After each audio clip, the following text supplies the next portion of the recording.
يرفع الله الذين آمنوا منكم والذين أوتوا العلم درجات.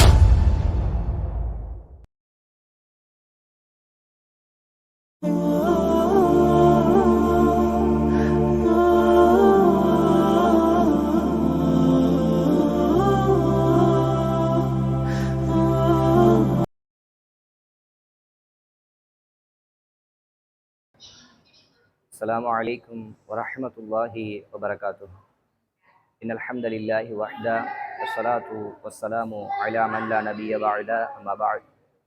அன்பார்ந்த அல்லாஹ்வின் நல்லடியார்களே, அல்லாஹு தஆலா எவ்வாறு நம்மை இங்கு ஒன்று கூட்டினானோ அதேபோல் நாளை மறுமையில் சொர்க்கத்தில் உயர்ந்த சொர்க்கமான ஜன்னத்துல் ஃபிர்தௌஸ் என்ற சொர்க்கத்தில் என்னையும் என்னுடைய குடும்பத்தார்களையும் உங்களையும் உங்களுடைய குடும்பத்தார்களையும் ஒன்று சேர்ப்பானாக என துஆ செய்தவனாக எனது இந்த உரையை ஆரம்பம் செய்கின்றேன்.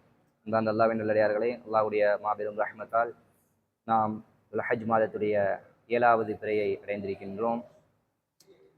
இந்த நாட்களில் நாம் அமல்கள் செய்வது பற்றியாக தொடர்ச்சியாக பார்த்து வருகின்றோம். இந்த நாட்களில் அதிகப்படியான அமல்களை செய்ய வேண்டும் என்பது பற்றியான இமாம்களுடைய கவுல்களை எல்லாம் நாம் பார்த்தோம். என்ன அமல்கள் செய்வது என்று பார்க்கும்போது முதலாவதாக நாம் அறிவது நோன்பு. அதாவது அல்லாஹ்வுடைய தூதர் முன்னரே அரஃபாவுடைய நாளில் நோன்பு நோற்பதற்கு நமக்கு அறிவிப்பு செய்திருக்கின்றார்கள். அந்த நாட்களில் நோன்பு நோற்பதை சுன்னாவாக ஆக்கியிருக்கின்றார்கள். அதே போல் ஒருவர் அதை தாண்டி மீதமுள்ள 8 நாட்களிலும் நோன்பு வைக்க ஒருவர் முயற்சி செய்தால் அதுக்கு அவருக்கு கூலி உண்டு. ஆனால் அது எந்த அமலுமே இங்கு கட்டாயம் கிடையாது, சுன்னாவும் கிடையாது. அல்லாஹ்வுடைய தூதர் காட்டி தரவில்லை இதை நீங்க செய்ய வேண்டும் என்று. அப்ப அதிகப்படுத்த வேண்டும், அமல்களை அதிகமாக செய்ய வேண்டும் என்ற அடிப்படையில் அரஃபாவுடைய தினத்தை தவிர்த்த மற்ற 8 நாட்களிலும் ஒருவர் அமல்களை அதிகப்படுத்துகின்ற என்ற அடிப்படையில் 8 நாளும் நான் நோன்பு வைக்கிறேன் என்ற எண்ணத்தில் ஒருவர் நோன்பு வைத்தால் அவருக்கு அதற்கான கூலி உண்டு, அதில் பிழை இல்லை. ஆனால் அதில் ஒரு சோர்வை ஏற்படுத்தி 1 நாள் 2 நாளில் சோர்வை ஏற்படுத்தி அடுத்த நாள் இல்லாமல் போகின்ற அளவில் இல்லாமல், உதாரணமாக 8 நாள் நோன்பு வைக்க முடியவில்லை என்றால் திங்கள் வியாழன் அதில் வருகின்ற திங்கள் வியாழனில் நோன்பு வைக்கலாம், அல்லது 1 நாள் விட்டு 1 நாள் நோன்பு வைக்கலாம். நம்மளுக்கு கொஞ்சம் இலகுவாக இருக்கும், கஷ்டப்படுத்திடாமல் கொஞ்சம் இலகுவாக இருக்கும் என்பதை விளங்கிக்கலாம். ஏன் நோன்பு வைக்கிறோம் அப்படின்னா அல்லாஹ்வுடைய தூதர் கூறியது போல் அல்லாஹ்வுடைய தூதர் என்ன சொன்னாங்க? குல்லு அமலி இப்னி ஆதம லஹு, ஆதமுடைய மக்களுடைய ஒவ்வொரு அமலும் அவனுக்குரியது.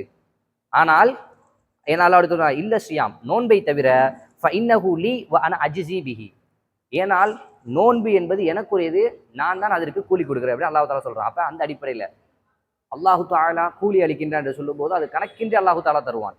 அவனுடைய கூலி அவன் தருகின்றான் என்று சொல்லும்போது இதற்கு எந்த கூலிகளும் வரையறுத்தப்பட்டு சொல்லவில்லை என்ற அடிப்படையில் அவன் கணக்கின்றி கூலி தருவான் என்பதை நாம் விளங்கிக் கொள்ளலாம். அந்த அடிப்படையில் மேலும் அல்லாஹ்வுடைய தூதர் கூறும்போது ஒரு நோன்புக்குள்ள கூலியாக ஒருவருக்கு 70 ஆண்டுகள் அவருடைய முகத்தை அல்லாஹ் தஆலா நரகத்தை சுத்தமாக்குகின்றான் என்றும் கூறுகின்றான். அந்த அடிப்படையில் ஒரு அமல்களில் சிறந்த அமலாக இந்த நோன்பு இருப்பதால் இந்த நாட்களில் முடிந்த அளவிற்கு எத்தனை நோன்புகள் நோக்க முடியுமோ அதை நோற்பது சிறந்தது என்பதை விளங்கிக் கொள்ள முடிகிறது. அடுத்ததாக தொழுகையுடைய விஷயம். இந்த தொழுகையுடைய விஷயம் என்பது எந்த அளவிற்கு நாம் இந்த தொழுகையில் இருந்தாலும் அதில் ஒரு படி மேலே செல்ல முயற்சி செய்யணும். எப்படின்னா, தொழாத நபராக இருக்கின்றான் என்றால் என்பது நபராக இருந்தால் அவர் தொழுகைக்கு வர முயற்சி செய்ய வேண்டும். முதலாவதாக பள்ளிக்கு வருவதற்கு இந்த நாட்களில் முயற்சி செய்யலாம். இல்லை நான் தொலை வருவேன், ஆனால் ஒரு தொடர்ச்சியா என்கிட்ட இருக்காது, நான் லொகருக்கு வந்தால் அசருக்கு இருக்க மாட்டேன், மகரிபுக்கு வந்தால் இஷாவுக்கு வர மாட்டேன் என்ற அடிப்படையில் இருந்தால் அவர் 5 வக்துக்கும் பள்ளிக்கு வந்து தொழகுவதற்கு முயற்சி செய்யலாம். பள்ளிக்கு 5 வக்துக்கும் வரக்கூடிய நபராக இருந்தால் முதல் சஃப்புக்கு வர முயற்சி செய்யலாம். தக்பீருல் இஹ்ராம், ஆரம்ப தக்பீர், இமாமோடு சேர்ந்து 4 வக்தையும் இமாமோடு சேர்ந்து முடிக்கக்கூடிய அந்த விஷயத்துக்கு முயற்சி செய்யலாம். அதிலே நான் சரியா இருக்கேன் அப்படின்னா முன்பின் சுன்னத்துகளுக்கு முயற்சி செய்யலாம். அதுக்கு அடுத்தபடியா முன்பின் சுன்னத்துகள், அப்புறம் ஒவ்வொரு தொழுகைக்கு பின்னாடி இருக்கக்கூடிய அந்த அதுக்கார்கள் திக்ருகள், அதை செய்வதற்கு அந்த விஷயங்களில் முயற்சி செய்யலாம். அதிலும் நான் சரியா இருக்கேன் அப்படின்னா அதையும் தாண்டி இருக்கக்கூடிய அதிகப்படியான தொழுகைகளுக்கு முயற்சி செய்யலாம். இரவு வணக்கங்களுக்கு முயற்சி செய்யலாம், அதாவது தஹஜ்ஜுத் தொழுகைக்கு முயற்சி செய்யலாம் என்ற விஷயங்களில் ஒவ்வொருவரும் நம்ம எந்த நிலையில் நம்ம தொழுகையில் இருக்கிறோமோ, எந்த ஸ்டேஜில் இருக்கோமோ அதிலிருந்து கொஞ்சம் மேலே செல்வதற்கு நம்ம எப்படி நோன்புடைய காலங்களில் நம்மளுடைய நிலைப்பாடு எப்படி இருக்கும், அதே போல் இந்த நாட்கள்லையும் நம்முடைய தொழுகையுடைய விஷயங்களில் நம்ம எந்த நிலையில் இருக்கோமோ அதுக்கு அடுத்த நிலைக்கு செல்வதற்கு ஒரு முயற்சி செய்யலாம்.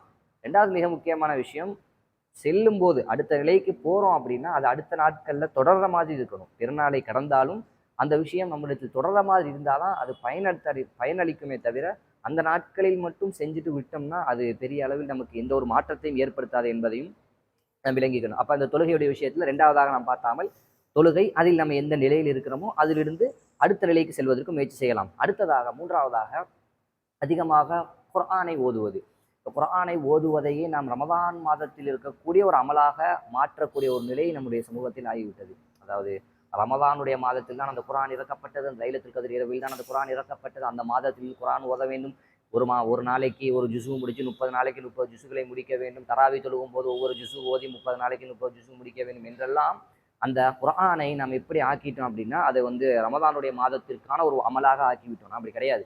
இந்த குர்ஆன் அன்றாடம் ஓதப்பட வேண்டிய ஒரு வணக்கம். அதில் குறிப்பாக இந்த 10 நாட்கள் அல்லாஹு தாலா குறிப்பிட்டு சொல்லக்கூடிய நாட்களாக இருக்கக்கூடிய இந்த 10 நாட்களில் அந்த குர்ஆன் ஓதுதலையும் நம்ம அதிகப்படுத்திக் கொள்ளலாம். ஏன் அல்லாஹ்வுடைய தூதர் கூறும்போது அதில் இருக்கக்கூடிய ஒவ்வொரு வார்த்தைக்கும் அல்லாஹு தாலா 10 நன்மைகளை எழுதினான் என்று கூறும்போது என்ன அப்படி சொல்றாங்கன்னா, லா அகூலு, நான் என்ன சொல்லலை அப்படின்னா அலிஃப் லாம் மீம் ஹர்ஃபுன் அப்படின்னு நான் சொல்லலை. அப்படின்னா அலிஃப் லாம் மீம் இந்த மூணும் சேர்த்து ஒரு எழுத்து அல்லாஹ் தாலா 10 நன்மை தருவான் அப்படின்னு நான் சொல்லலை.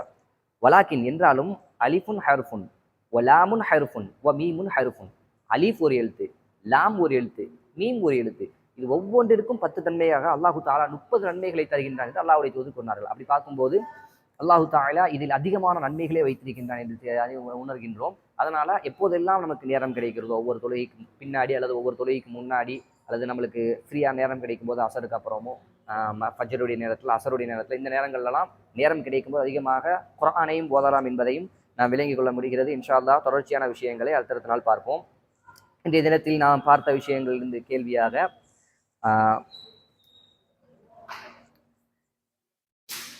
அதாவது எந்த அமலை அல்லாஹு தாலா தனக்கானதாக கூறினான்?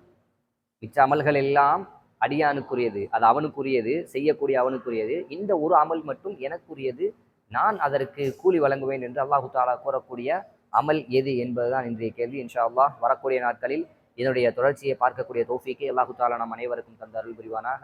வ ஆகிரு தஅவானா அனில் ஹம்துலில்லாஹி ரப்பில் ஆலமீன். அஸ்ஸலாமு அலைக்கும் வரஹ்மத்துல்லாஹி வபரகாத்துஹு.